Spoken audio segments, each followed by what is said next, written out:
Feels really bad to block the sun out. Yes. A bit glary. All right, we are going to start lying down.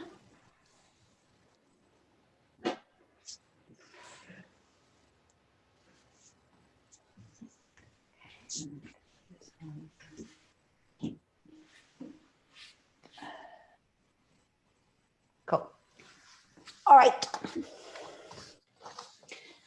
So when you're down, walk the feet out so they're the width of the mat or possibly even wider. And then just slowly let your knees come towards each other. But at the same time, press the baby toe side of your foot firmly down into the floor. So the knees may or may not meet. That isn't really the goal of the exercise. I just want to start to stretch this line of fascial tissue that runs from the side of your pelvis all the way down towards your ankle bone. So a strong connection onto that outer edge of the foot, and then the knees trying to press in towards each other. And then just hanging on into that for a moment.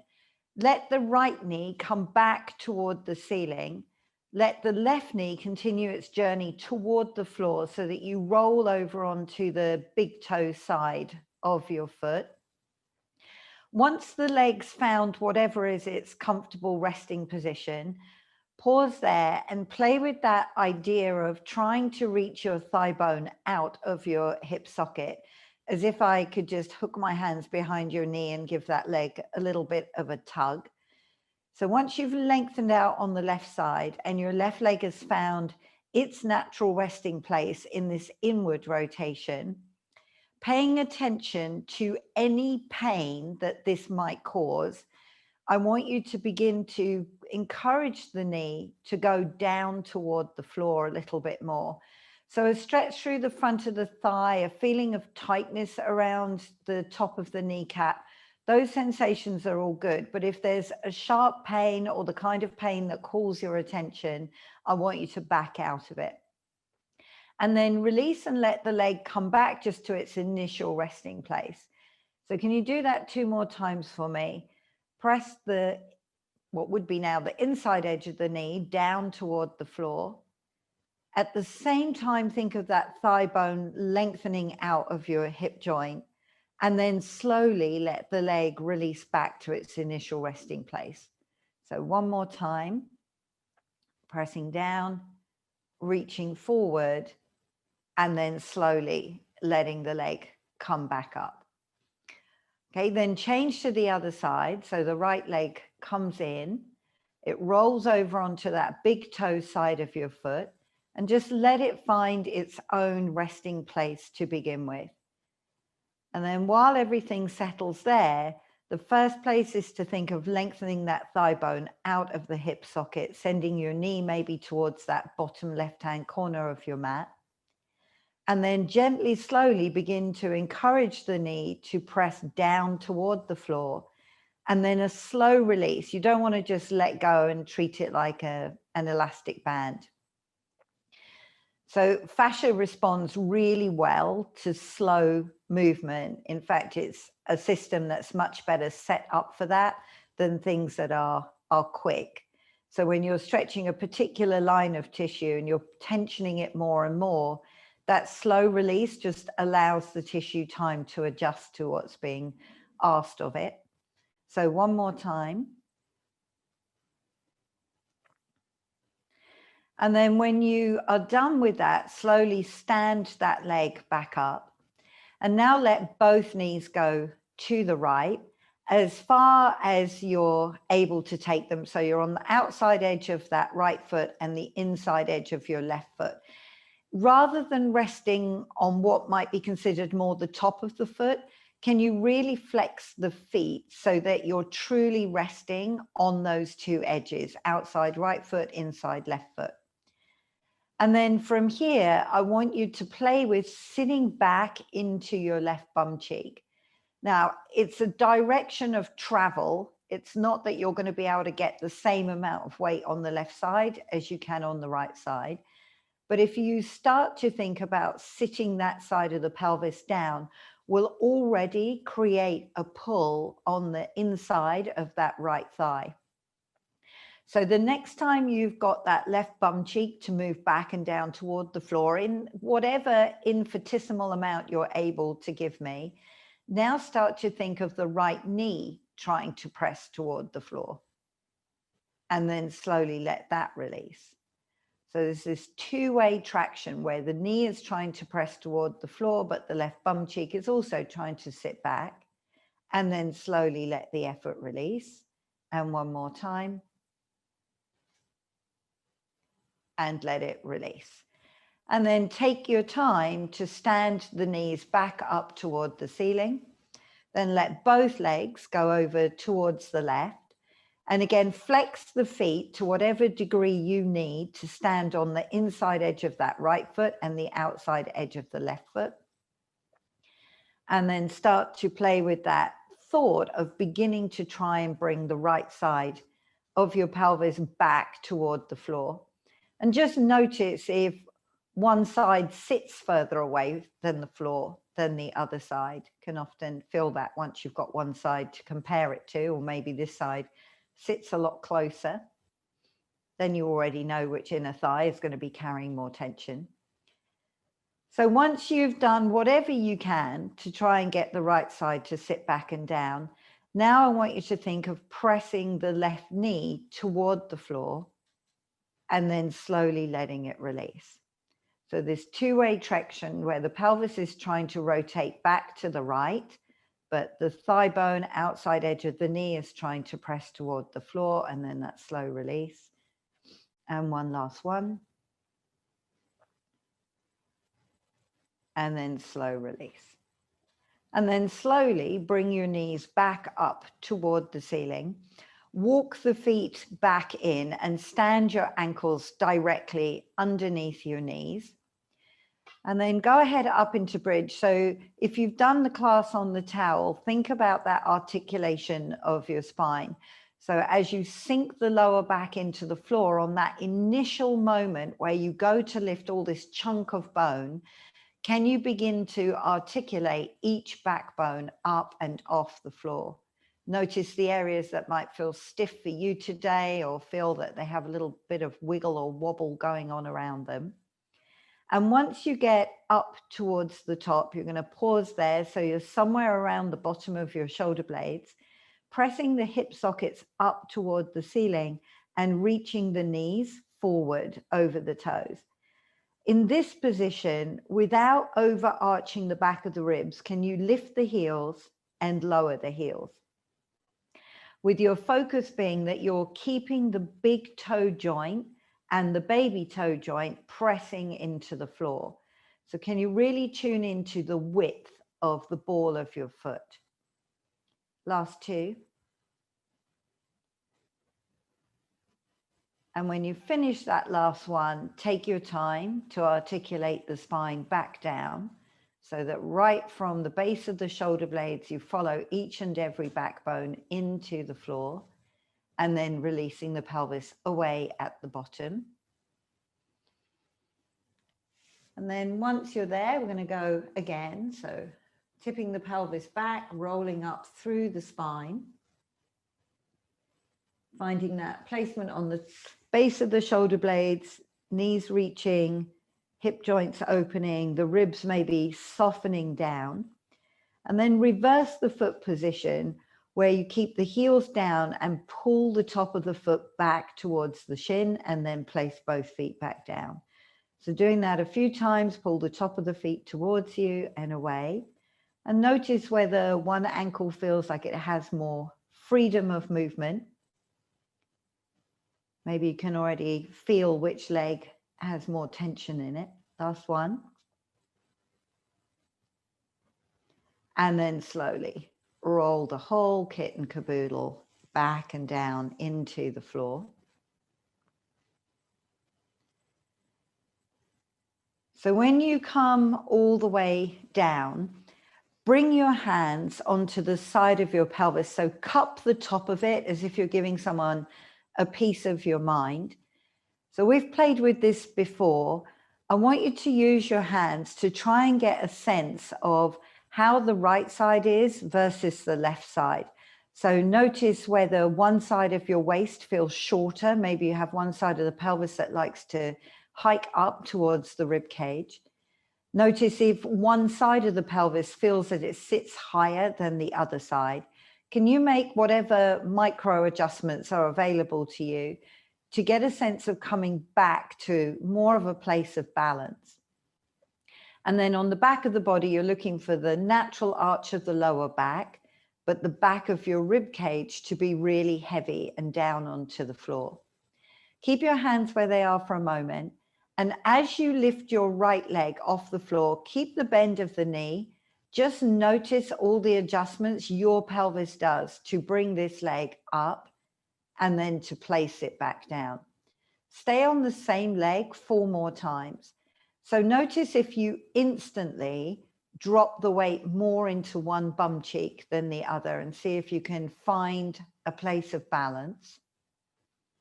Notice if to pick the leg up, you want to hike one side of the pelvis towards the rib cage. Or as you bring the leg towards you, whether you want to flatten your back and tip the pelvis back towards the belly button. And then place that right foot down and then change over and do the same thing on the left leg. So now you have something to compare and contrast it to. Notice what the left side does relative to the right side. And it's not so much whether there's a wrong or a right, because as we already know, we all have our own unique posture. We all have our own unique way of moving through life, our own emotional baggage, our own injury history. But sometimes when you can see how different one side works to the other, and you can begin to bring them to more of a sense of balance, you can move with more ease. Okay, so the next time you put that left foot down on the floor, that one's going to stay there. Now bring the right leg up. And whatever you felt your pelvis do in terms of adjustment, do your best to bring yourself to what you consider to be level in all directions. Now I want you to start to rotate that right thigh bone out. So if you think of the thigh bone turning in the hip socket, your kneecap is trying to eventually point to the right, and your foot is trying to eventually point to the left. And then rotate the leg back to where we started so that your kneecap is looking at the ceiling, your foot is pointing straight ahead. And I want you to play with this rotation 4 more times, and noticing when you start to turn that thigh bone in the hip socket, again, what other adjustments is the pelvis trying to make to help you? So can you find for me the true rotation that you have that doesn't require one side of the pelvis to hike towards the ribs, doesn't require your back to flatten, doesn't require any rotation of the pelvis? And when you finish the one you're doing, let that foot come down to the floor. And then bring up the left leg. Okay, so once you've found your place of balance, same thing here, 5 times we're going to rotate the left leg out and back to parallel. And then paying attention, do you have what feels like equal weight on both bum cheeks? Is this the leg that rotates very smoothly and easily, or is this the side where it's a bit more of a battle and you can feel yourself trying not to allow the pelvis to make changes? And then when you finish the one you're doing, bring that left foot down to the floor. Okay, so this time come back to the right leg again. So bring the leg up, trying to keep everything balanced. Find whatever rotation you can give me. And then once you're pretty sure you've done what you can with the best chance of keeping everything relatively level, I want you to notice if you could easily put your right ankle on your left thigh, or whether you can feel that you'd have to make some adjustments.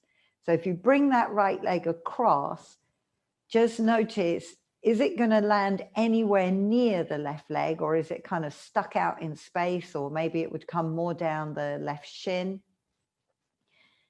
And once you kind of get a feel of how far away it may or may not be from the landing place that we're going to go after, which is the front of the thigh, I want you now to try and land it, but I want you to feel all the things you adjust and move out of the way to bring this ankle to rest on the left thigh. So I know I have a tendency for the left knee to want to fall in and for the left side of the pelvis to want to hike itself to the rib cage. Yours could be that you're flattening your back. It could be that you had to do a lot of bending at the right knee to bring the shin bone down low enough to get it across on that left thigh. And then take the leg on and off 3 or 4 times so that you get a chance to play with, do you lean into one bum cheek? Do you hip hike on one side? Do you change the weight on the back of the pelvis? Maybe you don't completely tuck it, but maybe you can feel that you head more that way. And then on your next attempt, plant the leg with the best pelvis that you can give me. So the least amount of adjustments that you can get away with. Flex your right foot, and if the knobbly outside ankle bone is currently resting on your left thigh, just shift the leg across a little bit more until that bone is hanging out in space. Now let your arms come down by your side. Make sure your left ankle is standing under your left knee and that you feel that foot is pointing straight ahead. Then from here, go ahead, roll the lower back into the floor and roll up into bridge. At the top of the bridge, send that left knee reaching forward, press the left hip joint up toward the ceiling, and now take both arms up to the ceiling, palms facing each other, and reach the arms back in an overhead position. Let your arms reach back as that left knee reaches forward, and then slowly roll the spine down, keeping the arms stretching back, so you're just trying to traction out both ends of the torso. And when you've landed all the way down, take your arms out more into a letter T, so the palms are facing up toward the ceiling. And now let this leg arrangement come over to the left. And see if it's possible to get some part of your right foot down on the floor. So some of you will be able to land the sole of the right foot completely.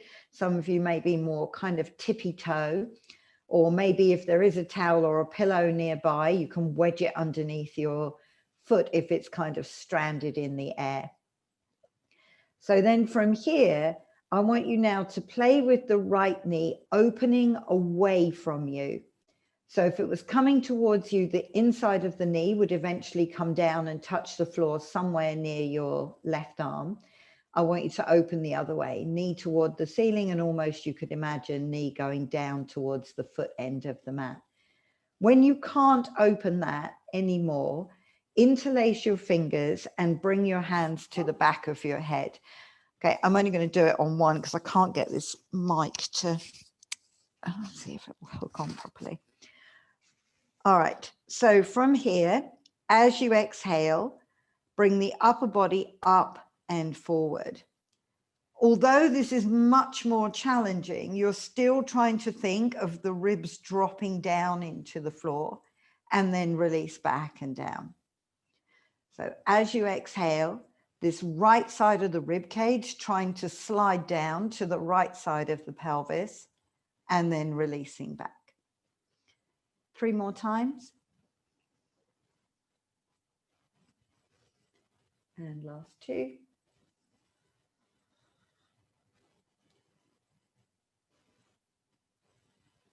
Great. And when you bring your head back to the floor this time, undo your arms and then slowly undo that top leg and lie knee on knee and foot on foot, and then bring both legs back to center. Okay, so once you come home, Center the legs back up again. So now they're hip width apart, ankles standing under the knees, feet facing forward. Replace your hands back onto your hips or on the side of your pelvis. See if you can come back to your place of balance, and then bring the left leg up, rotate it out, which we've already played with.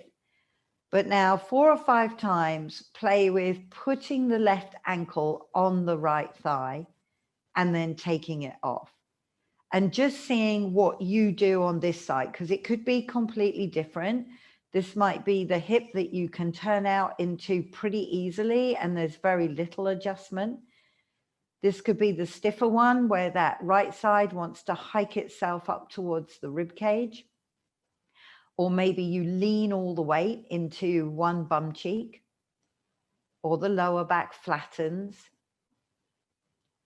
or the right knee keeps wanting to fall in. And it's not necessarily that you can 100% stop those things, but once you bring your focus to them and you try to do less, you'll start to work in some new place in that left hip joint that maybe hasn't been dusted out for a while. So this time, land the leg for me. And just a reminder that outside ankle bone goes past the right thigh bone. It sits out in space. Arms come by your side, and tempting though it is sometimes to start maneuvering that right foot around, I don't want you to do that. So go ahead, come back up into shoulder bridge. Notice how well or not this leg is able to carry the burden up. See if you can square the hips at the top, and then both arms come up and reach back overhead. You still want that right knee to reach forward. You still want the right hip socket to lift to the ceiling, and then slowly start to roll the spine down. Arms reaching one way, knee reaching the other. Trying to make sure you articulate through the lower back.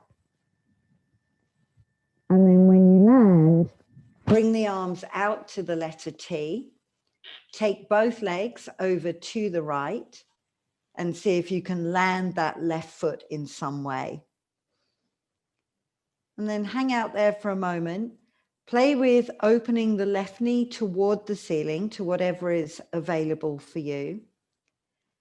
Couple of breaths, see if you can soften the ribs on the left side. And then go ahead, interlace the fingers, bring the hands to the back of your head, close the elbows in, and then exhale as you curl up and forward and release back. So 4 more times, trying to visualize the rib cage sliding down to meet this left side of your pelvis as your waist contracts and takes away that space between rib and hip. So it might not be a very big up and forward. Be careful not to start yanking in your neck. Last one.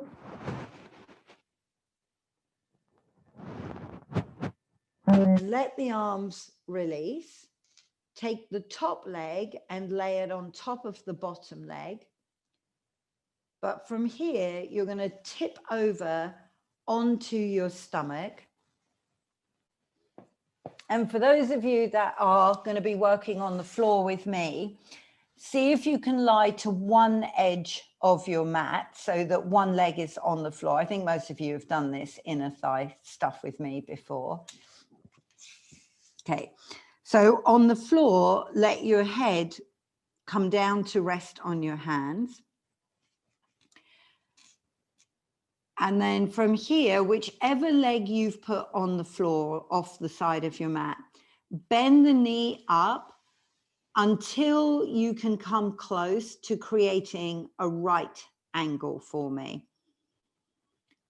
Okay, Leslie, I'm just trying to think how tricky this is going to be in standing for you to be able to stretch.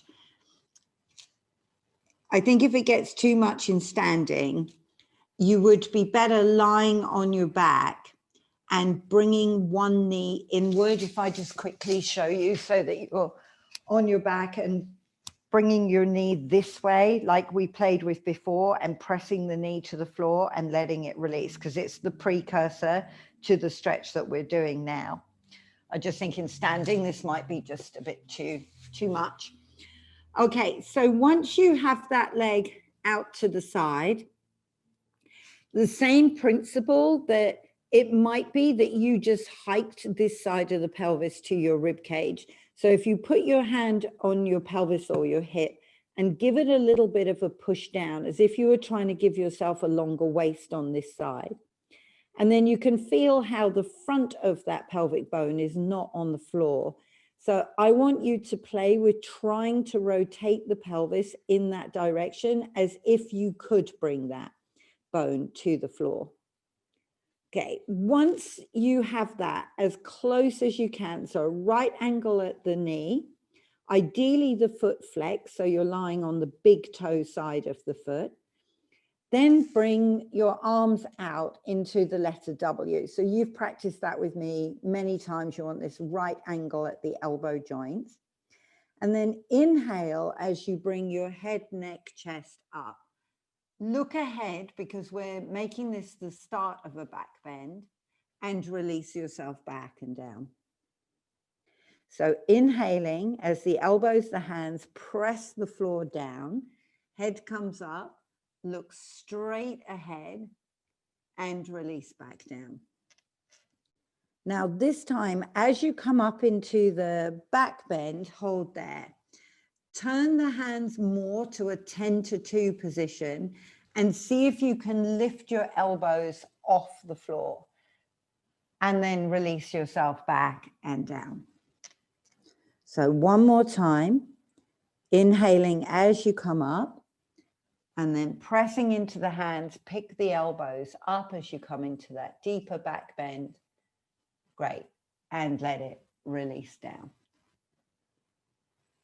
All right, and then slowly straighten out the bent knee leg and shuffle to the other side, or if you're short of space, top and tail. Okay, so once you're there, pull the leg up as close to a right angle as you can. Okay. All right, and then put your hand on that side of your pelvis, on the bent knee side, and just give that a little bit of a shove down. And down is you sending it away from your rib cage, but then there's also down in terms of the front of the pelvis trying to come down to the floor. So that something in that inner thigh should be having a little bit of a chat with you. Then bring the arms out into that W position. And start the baby back bend first. Head, neck, chest come up, elbows pressing into the floor, and then releasing back and down. All right, so a couple more times.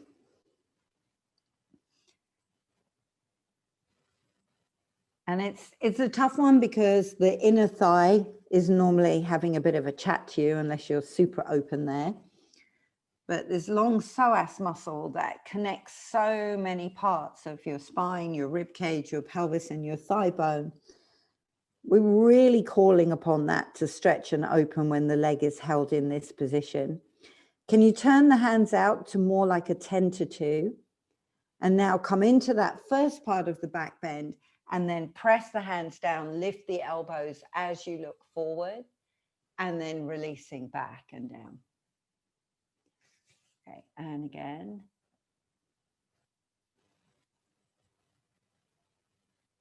Good, and release down. Good job, guys. All right, one last one.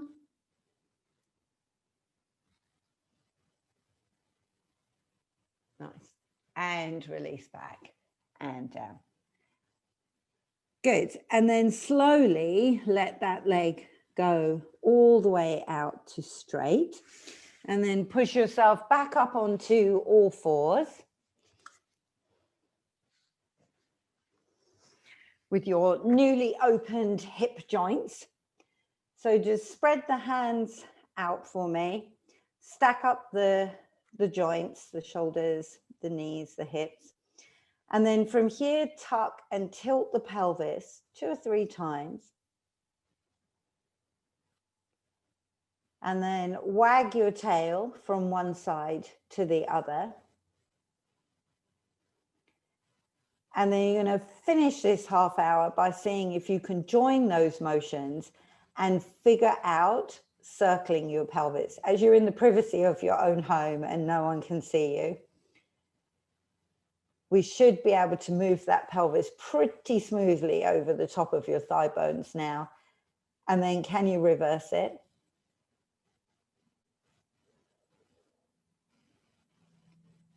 And then come on back to center. And then you guys are done.